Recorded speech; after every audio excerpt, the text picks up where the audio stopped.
What's up, PT kids? It's Miss Jasmine here. I am so excited to be with you today.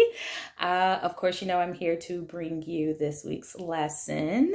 I hope you're staying safe and warm. We got a lot of snow. So cool if you like snow. So not cool if you don't like snow.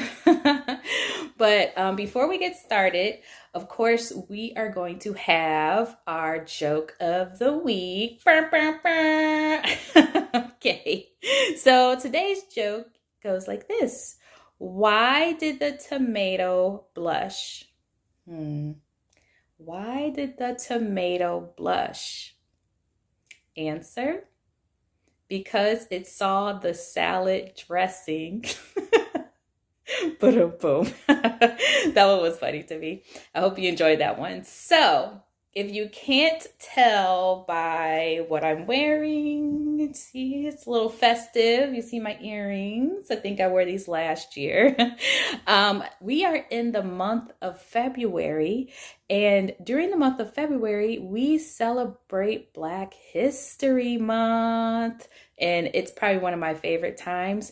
But I just want you to know that just because we set some time aside for Black history in February, Black history is American history. So every day is Black history, okay? But February is a time that we highlight the contributions of African Americans to American society, okay? So each week of February, we're going to be looking at a young person, whether they're from the past or from now, and seeing how they have impacted and changed their world, okay? So I have someone for us to learn about today. Her name, our young person's name today, is Mari Copeny. So you might not have heard of Mari. So at the age of 8 years old, Mari wrote a letter to President Obama to shed light about the water crisis happening in Flint, Michigan. So Mari's letter prompted the president to visit Flint and to investigate the water crisis himself. Because of Mari's outcry for her city, the president approved $100 million dollars to help Flint, Michigan. Wow. An 8-year-old, okay? But that's not where she stopped. So Mari's age didn't stop her from making a huge impact on conversations surrounding environmental racism. So you're like, how can the environment be racist? Well, here's what environmental racism is. It is unfair hardship or burden of environmental hazards placed on people of color. So families who are living in areas with high levels of air, water, and other environmental pollutants that drastically affect their health. The other side of environmental racism is the lack of rules made or the government not enforcing the rules to help protect families of color. So Mari gained the nickname Little Miss Flint because her impact on her community didn't just stop with her letter to President Obama. Since then, Mari has raised over $250,000 and has given out over 1 million bottles of water to her community. Wow, that's a lot of bottles of water. But Mari's contributions don't just stop there. In 2017, Mari continued her dedication to social justice by becoming a national youth ambassador to the Women's March on Washington and the National Climate Mari. Mari is also dedicated to preventing bullying.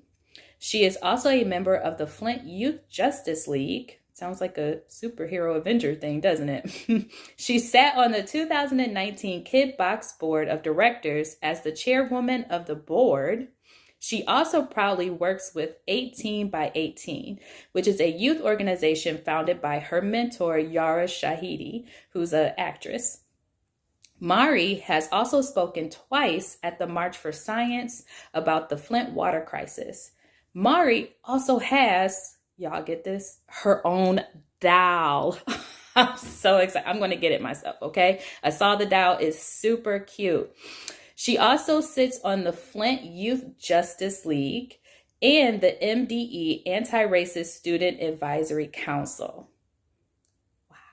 Okay. So Mari started at 8. She probably started before she was 8. Okay. And now she's 14. So she's done a lot, right?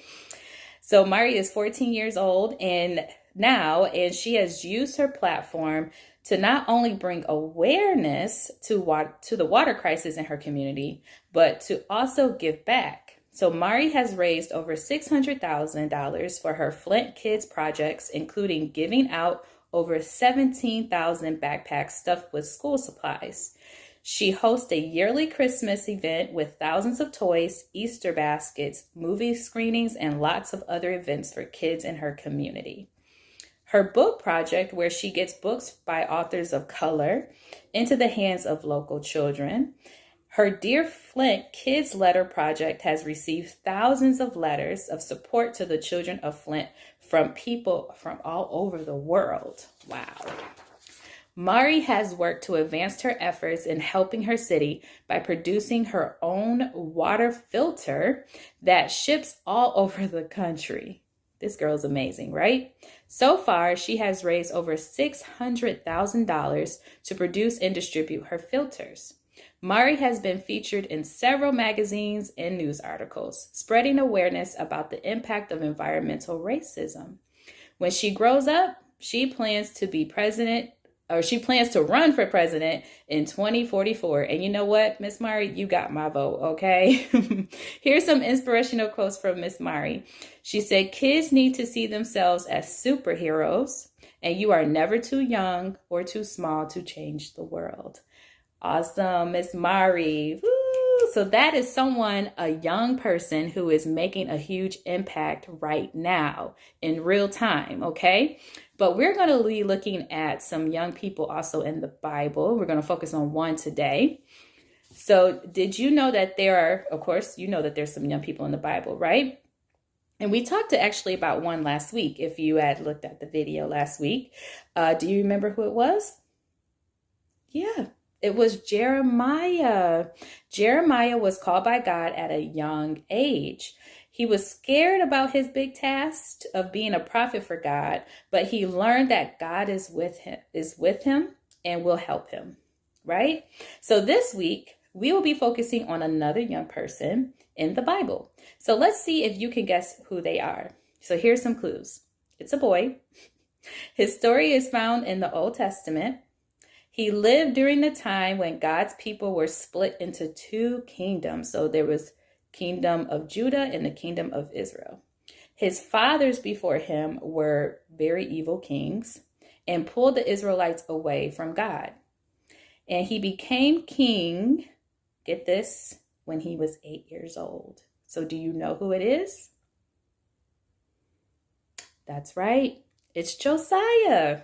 So that's who we're going to be talking about today, King Josiah. So just like Mari, Josiah made history at the young age of 8. Just so we can wrap our minds around this, if King Josiah was in school, he would be in 2nd grade. Yeah, so can you imagine if you're in 2nd grade, one of your classmates is like, "Hey, y'all, yep, I'm king now over my country." I don't know. That'd be kind of weird. You'd be like, "Whatever, dude, you're totally lying." But this happened to Josiah. So King Josiah did not back down from his responsibilities as a king. So let's look at the different situations that Josiah was facing at this time. And we can find his story in 2 Kings 22 through 23 or 2 Chronicles 34 through 35. So how did Josiah become king? Well, as I said before, King Josiah's fathers, his grandfather and his father, were evil. So King Josiah's father was so evil that his own people killed him, which made Josiah to be next in line to be king at such a young age. King Josiah's father left the kingdom in just terrible condition. It was a mess. The people were worshiping the false gods and idols of the Assyrians. The people abandoned God, his laws, the temple of the Lord, and the religious celebrations and practices that were set during the time of Moses. Not only was the kingdom a mess, okay, but Assyria had taken over the northern kingdom of Israel less than a century ago. So that's like less than 100 years ago, before Josiah became king. And it was only a matter of time until they conquered the kingdom of Judah. So who were the Assyrians? We need to know what this enemy was about, because we got to know how powerful they were and what Josiah was up against. So the Assyrians were some bad peeps, okay? The ancient Assyria was known for having some of the most advanced weapons of their day. The military strength wasn't in question. In fact, they detailed their conquests very carefully. They wrote down everything they did. In fact, one of the early kings of Assyria claims to have conquered 42 different kings. If that's not enough, okay, the Assyrians were also well known for their extreme measures to hurt people very severely, okay? So Josiah became king during a time of great uncertainty in Judah. He has no idea what's going to happen, including if Assyria is going to carry his people and possibly him away captive. But Josiah did not back down. He understood he had God on his side. In 2 Kings 22, verse 2, it says, "And he did what was right in the eyes of the Lord and walked in all the way of David his father. And he did not turn aside to the right or to the left." Okay, so let's see what extraordinary changes Josiah made while he was king. So the first thing he did was Josiah repaired the temple of the Lord. So this was the first step that Josiah took to make an impact, was restoring Solomon's temple, okay? So the place where the people of Israel worshiped God, the temple at this time was being used to worship false gods. With Josiah making this drastic change, it was sending the message that God is the only true God who should be honored and worshiped. The second thing that impact that Josiah did was bringing order back to the kingdom of Judah. So while the temple was being restored, the high priest found the book of the law. Josiah's secretary read the book to him, and Josiah became very troubled. He sent his people to discover more about what the book of the law meant for him and the people of Judah. Remember, I said that Josiah's fathers were evil and abandoned the law of the Lord? Well, instead of trying to live up to his early fathers and try to fill their shoes, Josiah followed the steps of his heavenly father. He changed the course of destruction that the kingdom of Judah was on and directed them back to God. The third thing that Josiah did, Josiah destroyed the false gods and idols of the Assyrians. Okay, so we talked about how powerful the Assyrians were, right? So, Josiah found it was better to follow God than to cower in fear from the Assyrians. To make his point known to the people of Judah and to the Assyrians, he removed the false gods and the idols out of the Lord's temple. He burned them and grounded them into dust. I mean, like, who's the big man on the block now, right? Who's powerful now? It's King Josiah.